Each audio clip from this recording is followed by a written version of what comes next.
नमस्कार, स्वागत बा आप सबके इन खबर के भोजपुरी चैनल पे। माफिया और पूर्व विधायक विजय मिश्रा के 11.07 करोड़ रुपया क संपत्ति प्रवर्तन निदेशालय द्वारा जब्त कर दिहल गईल बा।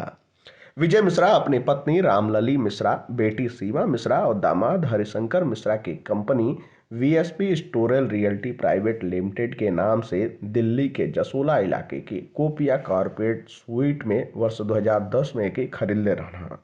इस संपत्ति के वर्तमान बाजार कीमत करीब 50 करोड़ रुपया बा और इस संपत्ति से उनके प्रति माह 35 लाख रुपया का किराया मिलत रहे।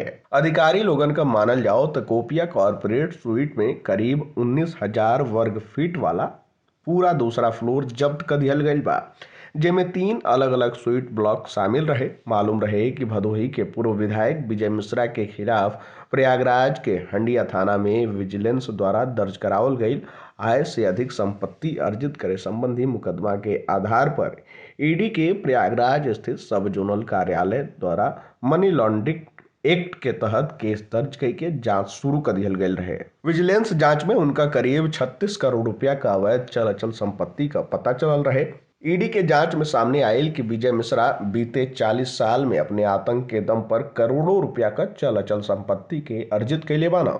अपने करीबी परिजनन और सेल कंपनियन के माध्यम से अपराध से अर्जित कमाई के बेशकीमती संपत्तियन में निवेश कैल गईल बा। विजय मिश्रा पर अब तक 73 मुकदमा दर्ज हो चुकल बाटे और वर्तमान में जेल में बंद बाना। खैर, ये जानकारी में इतना ही।